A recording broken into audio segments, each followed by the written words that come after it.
लेकिन कांग्रेस तेजस्वी यादव को अगर इतनी आसानी से सब कुछ मान लेगी तो आरजेडी का तो एकमात्र एजेंडा ये है कि तेजस्वी यादव किसी भी तरह से सीएम बन जाए। कि कृष्णा लबरू अपने संगठन को मजबूत दिखाने और मजबूत बताने की कोशिश में लगे हैं। वो अभी आला कमान की रणनीति पर नहीं काम कर रहे हैं, वो एक मोरल गेम में जीतने की कोशिश कर रहे हैं, जिससे वो कम से कम अपने गठबंधन के बड़े जो दल हैं यानी कि आरजेडी को ये समझा सके कि उनके पास पावर है, उनके पास सदस्य हैं। इस चौथी बैठक के बाद भी कुछ नतीजा अगर नहीं निकले तो इस बात से बहुत आश्चर्यचकित नहीं होना चाहिए। इस बैठक का मकसद आमतौर पर बाहर में ये लग रहा है कि इस पर सीट बंटवारे पर बात होगी, सीएम के फेस पर बात होगी, लेकिन इस बैठक से कोई ऐसा फॉर्मूला निकल जाएगा जिससे सभी दल संतुष्ट हो जाएंगे, इसकी संभावना बहुत कम है। देखिए, इंडिया गठबंधन की चौथी बड़ी बैठक जो है आज 10 पोलो रोड में तेजस्वी यादव के आवास में बुलाई गई। देखिए, बैठक से फिर से बैठक इसलिए बुलाई जा रही है कि तेजस्वी यादव बिहार के सीएम चेहरे होंगे कि नहीं, इन तमाम मुद्दों पर जो है आज चर्चाएं होंगी। हमारे साथ हमारे संपादक हैं पवन प्रकाश जी। लेकिन चर्चा से पहले ये सवाल बड़ा खड़ा हो रहा है कि कांग्रेस जो है वो मानने को तैयार नहीं कि तेजस्वी यादव सीएम फेस होंगे, क्योंकि कृष्णा लबरू का बयान आता है, उसके बाद जो है चर्चाएं और ज़्यादा तेज हो जाती हैं। और एक तरफ जो है मुकेश सहनी वीआईपी पार्टी के सुप्रीमो हैं, उनको डिप्टी सीएम चाहिए।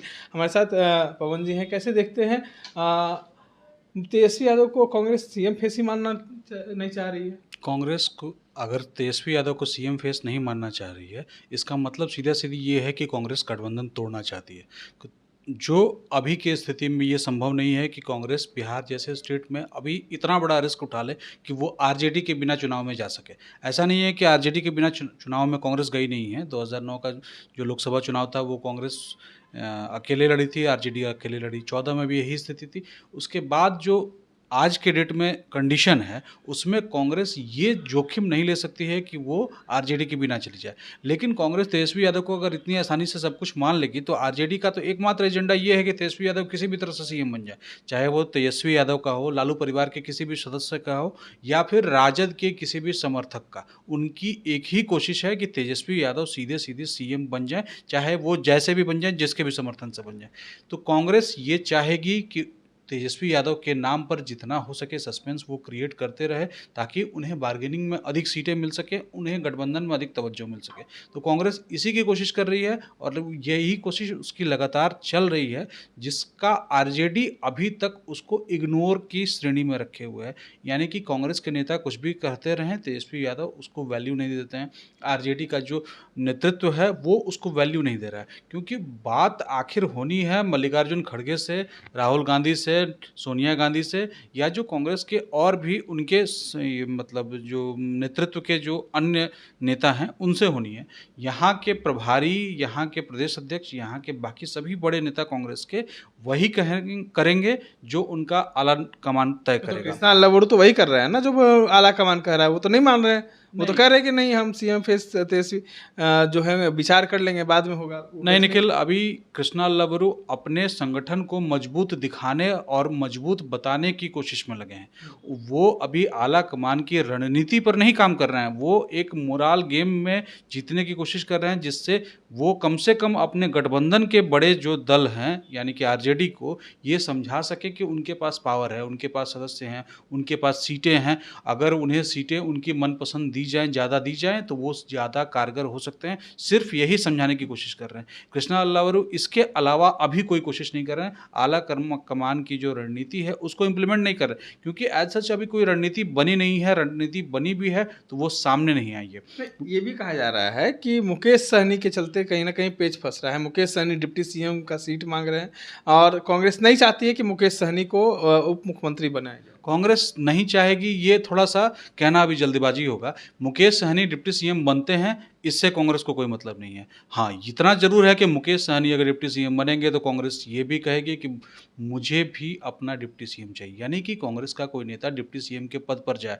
ये एकदम ये शर्त रहेगी। और मुकेश, अगर तेजस्वी यादव की सरकार बनती है यानी कि महागठबंधन की सरकार बनती है और तेजस्वी सीएम होते हैं, तो कांग्रेस का एक नेता डिप्टी सीएम के पद पर जाएगा ही जाएगा, ये आप तय मानिए। क्योंकि 2 डिप्टी सीएम का तो कल्चर भाजपा ने शुरू किया था और वो अभी कंटिन्यू है और आगे भी रहेगा। अगर महागठबंधन की सरकार बनेगी तो मुकेश सहनी बने न बने, कांग्रेस से एक डिप्टी सीएम ये तय हो जाएगा। तमाम बड़े नेताओं का आना जो है तेजस्वी यादव के आवास पे होना शुरू हो गया, आप विजुअल के माध्यम से देख सकते हैं। लेकिन सवाल ये हो रहा है कि बार बार बैठक पर बैठक हो रही है, सीएम चेहरा कौन होगा, कितनी सीटें मिलेंगी, ये तमाम बातें अभी तक खुलकर सामने नहीं आई है। चौथी बैठक हो रही है, क्या तेजस्वी यादव सच में सीएम बनेंगे? क्योंकि लोगों के मन में, हमारे दर्शकों के मन में भी ये असमंजस है कि कहीं ना कहीं कांग्रेस जो है और कई दल जो हैं वो तेजस्वी यादव को सीएम फेस, हम जब वहाँ मौजूद भी थे तो प्रभारी से बात किए, प्रदेश अध्यक्ष से बात किए, तो वो लोग कह रहे हैं कि बैठक होने के बाद ही बात होगी। चौथी बार बैठक हो रही है, अब तक खुलकर सामने नहीं आया। इस चौथी बैठक के बाद भी कुछ नतीजा अगर नहीं निकले तो इस बात से बहुत आश्चर्यचकित नहीं होना चाहिए। इस बैठक का मकसद आमतौर पर बाहर में ये लग रहा है कि इस पर सीट बंटवारे पर बात होगी, सीएम के फेस पर बात होगी, लेकिन इस बैठक से कोई ऐसा फॉर्मूला निकल जाएगा जिससे सभी दल संतुष्ट हो जाएंगे, इसकी संभावना बहुत कम है। इसका रीज़न ये है कि अभी कोई भी दल जून के महीने में अक्टूबर के चुनाव के लिए अपने पत्ते खोलने से बचेगा। यानी कि अगर मुकेश सहनी 60 सीटें चाहते हैं तो 60 सीटें तो उनकी डिमांड है, जाहिर सी बात है कि नेगोशिएशंस होंगी। नेगोशिएशन में वो किस लेवल पर आकर गिरते हैं, क्या होगा, ये आज ही से वो क्यों खुलासा कर दें। कांग्रेस अगर मिनिमम 70 सीटें, 60 80 सीटें, 100 सीटें मांग रही है तो कांग्रेस आज ही क्यों कह दे कि हम 50 सीटों पर लड़ेंगे, 60 पर लड़ेंगे, 70 पर लड़ेंगे। आज ये क्यों कह दे? आज कांग्रेस अभी माहौल बनाए रखना चाहेगी, आरजेडी भी माहौल बनाए रखना चाहेगी। आरजेडी की कोशिश होगी कि वो 140 से अधिक सीटों पर चुनाव लड़े। उसी तरह वीआईपी की कोशिश है कि 60 सीटें मिल जाए, लेकिन 60 सीटें नहीं मिल सकती हैं, वो परिस्थिति है ही नहीं। कांग्रेस की 70 सीटों की डिमांड है तो कांग्रेस 70 सीट नहीं मिल सकती है इस बार, क्योंकि इस बार वीआईपी इधर है और वो ठीक ठाक पोजीशन में ही लड़ेगी। ऐसा नहीं है कि पिछले बार की तरह से वीआईपी को इतना दबा दिया जाए कि वीआईपी बाहर निकल जाए। तेजस्वी यादव कभी नहीं चाहते हैं कि मुकेश सहनी बाहर निकले, क्योंकि वो एक वोट बैंक को रिप्रेजेंट करते हुए दिखते हैं या रिप्रेजेंट कर सकते हैं।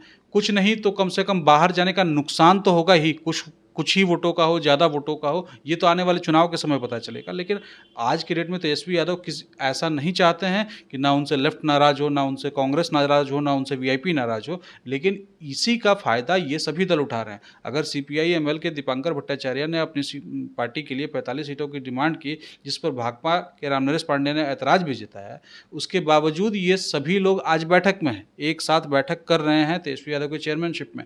तो इस बैठक का कोई नतीजा बहुत फ्रूटफुल, एक खाका बन के निकल जाएगा, इसकी उम्मीद आज भी नहीं है। तेजस्वी यादव के मन में डर है, किसी के भी मन में डर है, सभी के मन में डर है और सभी के मन में उम्मीदें हैं। तेजस्वी चाहेंगे कि बाकी चारों जो लेफ्ट के साथ कांग्रेस और वीआईपी समझ जाए उनकी बात, लेफ्ट चाहेगा कि बाकी सभी लोग उसकी बात समझें, वीआईपी चाहेगी उसकी बात समझी जाए, कांग्रेस भी चाहती है कि उसकी बात समझी जाए, सुनी जाए और मानी जाए। तो अभी सभी लोग डर में भी हैं और उम्मीद में भी हैं, लेकिन अभी बैठकों का दौर ये लंबा चलेगा और इस तरह के बैठकों में कोई दिक्कत नहीं है। ये बैठकें होनी चाहिए, तभी एक गठबंधन का स्वरूप पूरी तरह से सामने रहता है, या एक गठबंधन पर एक कॉमन मिनिमम प्रोग्राम के तहत बात हो सकती है। चलिए, तमाम बातों को सुन रहे थे हमारे साथ, इस तरह के तमाम अपडेट्स के लिए बने रहे इनसाइडर लाइव के साथ। धन्यवाद।